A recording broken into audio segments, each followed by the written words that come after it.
Um sintoma não é só um problema, ele é também uma forma de negociação. Como é que você pode entender essa frase a partir dos conceitos de psicanálise? O que a psicanálise quer dizer com isso?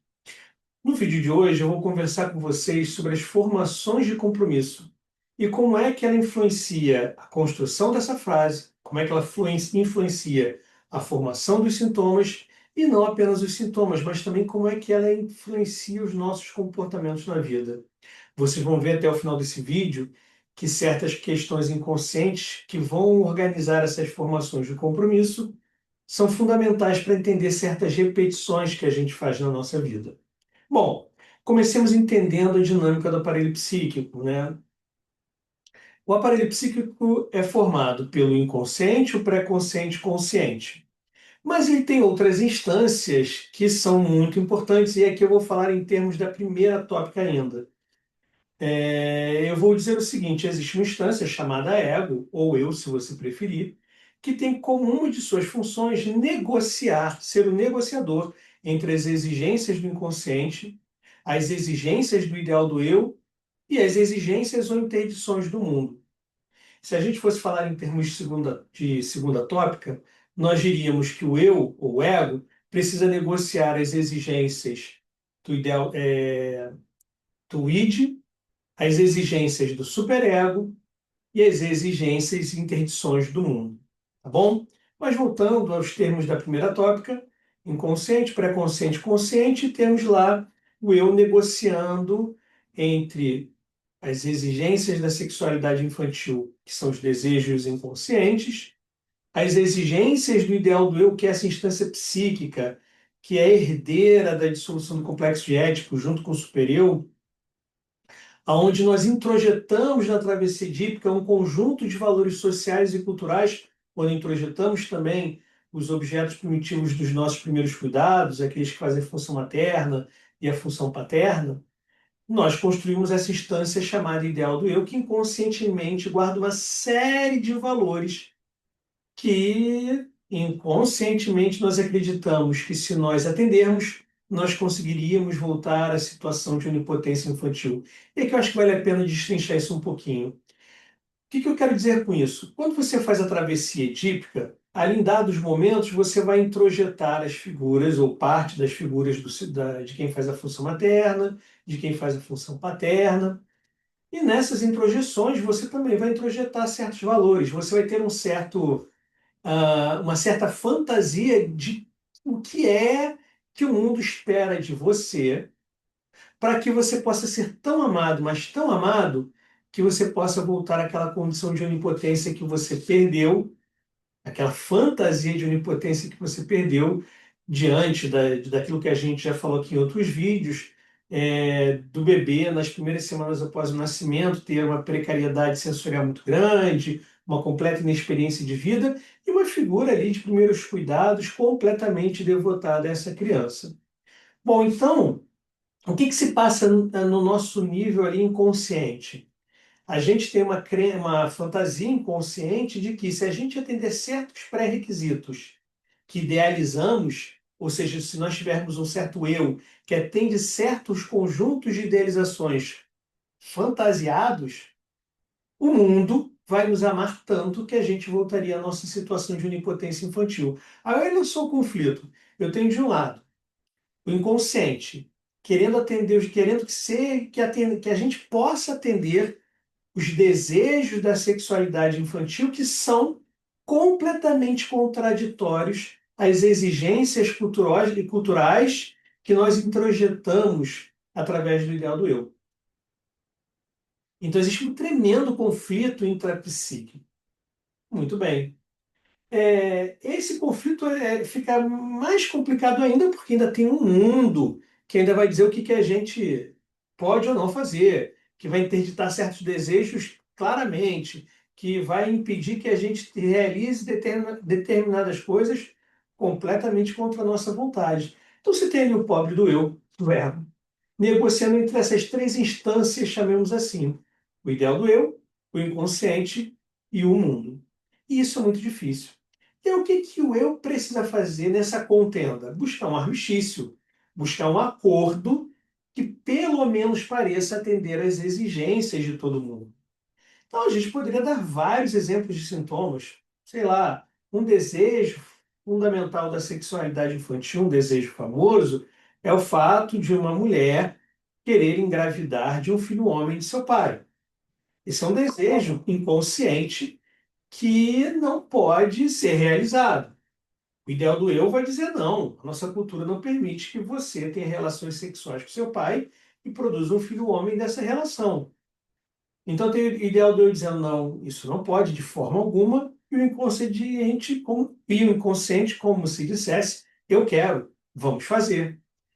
E nessa pressão de um lado e de outro, você tem o eu fazendo o seguinte: caramba, como é que eu resolvo isso? É, obviamente, está numa linguagem caricata, numa brincadeira, só para entender a lógica da coisa, é como se o eu fizesse assim: ó, vamos fazer o seguinte, vomitei, começa a vomitar. Porque quando você começa a vomitar, você informa ao ideal do eu, estou doente. Isso é aceitável. E você informa para o inconsciente, olha, eu estou grávida, grávida do meu pai, porque eu já estou até vomitando. Então, esse vômito, ele condensa as exigências dessas duas instâncias numa apresentação fantasiosa na tentativa de apaziguar esse conflito. É claro que isso não é perfeito, não funciona tão bem, porque vomitar, por exemplo, é profundamente desagradável. E se você tem vômitos de tempos em tempos, o tempo todo, você vai começar a investigar por que que isso acontece. E às vezes vai até parar na análise para resolver isso. Tá, esse é um exemplo. Mas esse é um exemplo mais de sintoma. Vamos pensar num exemplo, em outros exemplos possíveis. Já que existe essa pressão do ideal do eu segurando as exigências da sexualidade infantil, dos desejos inconscientes, na nossa própria fala, nos nossos maneirismos, nas nossas apresentações de mundo, o inconsciente está sempre tentando produzir descarga, e algumas dessas descargas saem de uma forma menos controlada, inclusive. Às vezes, numa fala, você tem o famoso ato falho. Você troca uma palavra por outra na frase que tem um significado inconsciente que você nem sabe. São as chamadas formações do inconsciente. A gente tem os xixes. Freud tem um texto incrível chamado Psicopatologia da Vida Cotidiana, onde ele vai falar dos atos falhos, vai falar dos xixes, das lembranças encobridoras. E falando sobre os xixes seriam gracejos, uma espécie de piada, né? Você engloba aí também os trocadilhos, aonde a gente sabe na vida humana quantas vezes você ouve uma piada e acha graça de uma coisa completamente trágica. O que que o Freud mostra a partir do humor, então? Ele mostra que realmente existe uma ambiguidade nos seres humanos, tributárias de certas fixações libidinais, de certos desencontros entre as exigências do ideal do eu e as exigências da sexualidade infantil. Então, quando você acha graça de uma piada que tem uma situação trágica, o que que está presente ali? As exigências do ideal do eu não permitem que você ache graça de uma coisa trágica, mas existe uma parte sádica em nós que é tributária justamente das fixações libidinais do período sádico anal, um dos períodos importantíssimos que é responsável por uma série de traços de caráter, que as pessoas podem exibir na vida. Mas, voltando ao tema que me interessa aqui das formações de compromisso, a gente pode pensar em sintomas como esse do vômito histérico que eu mencionei, assim, en passant. A gente pode falar, por exemplo, de alguns sintomas da neurose obsessiva, como as questões de controle, de organização, de ter que manter as coisas sempre sob uma certa lógica. E a neurose obsessiva tem uma série de exemplos interessantes para a gente pensar formações de compromisso.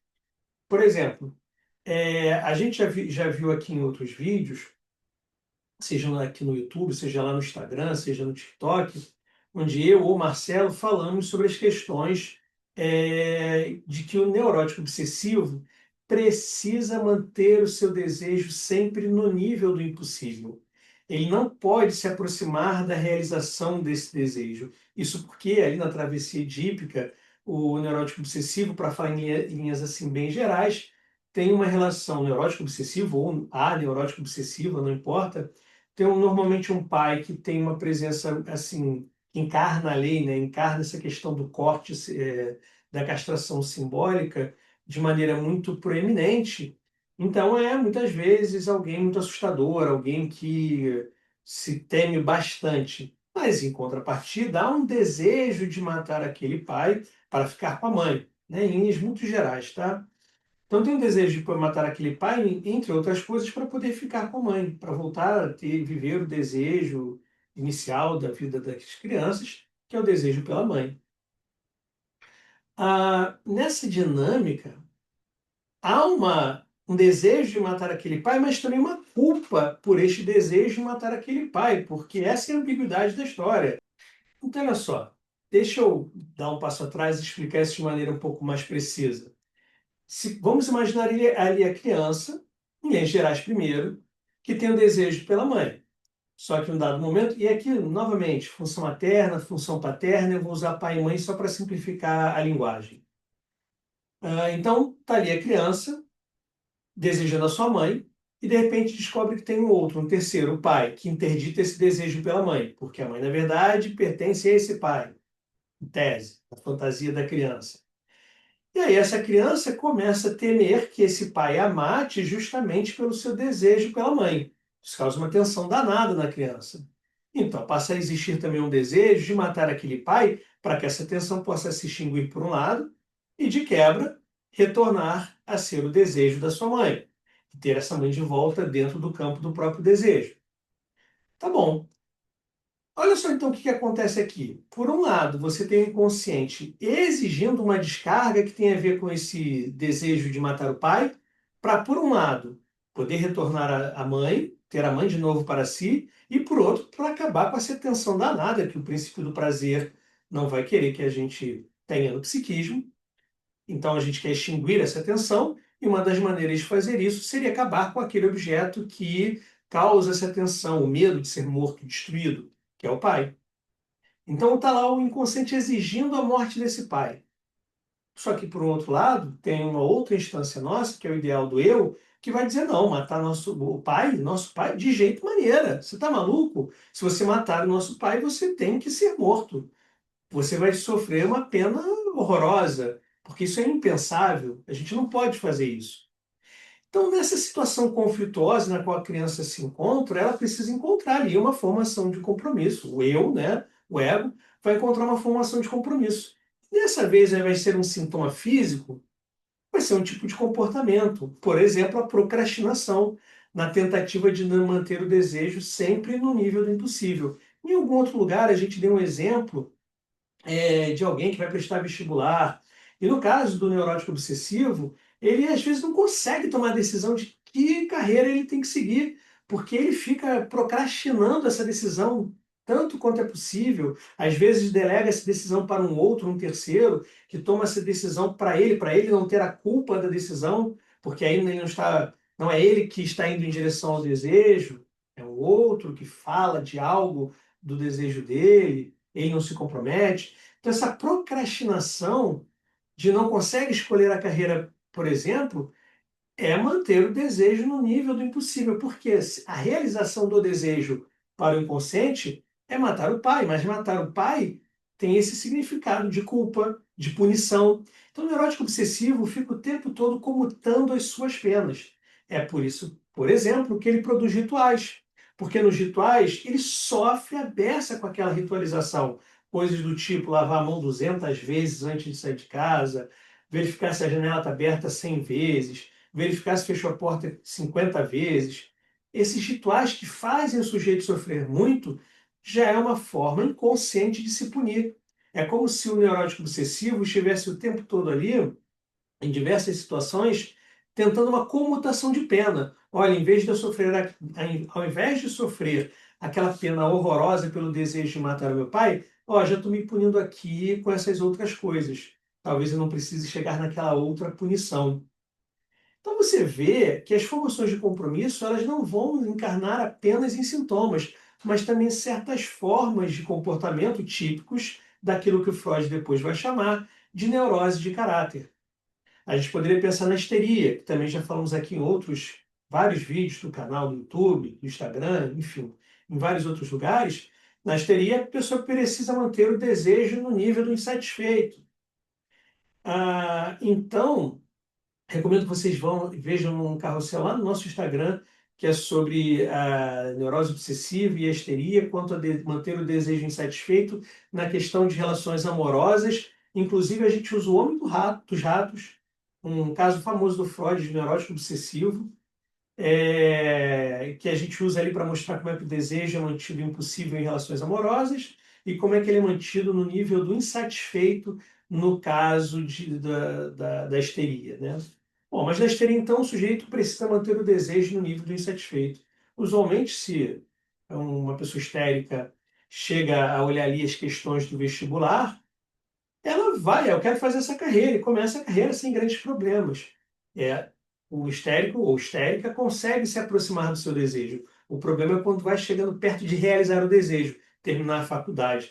Aí muitas vezes encontra um monte de argumentos para dizer, não, sei lá, o mercado está muito difícil para essa área, eu ainda não comecei a fazer minha monografia, acho melhor desistir disso tudo. Histérico ou histérica precisa encontrar argumentos para justificar um comportamento muito comum na histeria, a fuga histérica, a fuga diante da aproximação da realização do seu desejo. E aí vem um outro comportamento comum, uma outra formação de compromisso comum na histeria, que é o compromisso com a verdade. Quando ele está lhe dizendo, ou ela, não, ainda não terminei minha monografia, o mercado está ruim, muitas vezes isso é verdade. Aí ele usa esse compromisso com a verdade como uma das justificativas para manter o desejo insatisfeito. Então, como vocês podem ver, o eu ele vai encontrando ali uma série de soluções, uma série de formações de compromisso entre as exigências do inconsciente, as exigências do ideal do eu, as questões de interdição do mundo, para tentar manter o conflito escondido. O grande problema é que todas essas soluções que o ego encontra sempre acaba trazendo sofrimento para o sujeito. Porque se você não realiza o seu desejo, se você se impede de realizar pelo menos parte do seu desejo, você vai viver muito frustrado, muito agoniado, muito nervoso. Veja essas soluções dos rituais da neurose obsessiva. Veja essa solução de abandonar uma faculdade próxima ao final. É claro que isso também vai trazer sofrimento. Enfim, espero que isso tenha ajudado vocês a compreender um pouco mais as formações de compromisso. E eu retorno à frase do início do vídeo, né? Que eu já nem lembro bem o que eu disse, mas alguma coisa do tipo: um sintoma não é só um problema, é também uma forma de negociação, como a gente viu a partir dessa explicação de linhas gerais das formações de compromisso. Se você gosta de conteúdos como esse, se inscreve aqui no canal e aproveita para conhecer o site oficial do Penso Logo Falo, onde a gente aprofunda muito mais as questões da psicanálise. O link do site está aqui na descrição do canal e no comentário fixado, tá bom? Um abraço, gente, a gente se vê na próxima.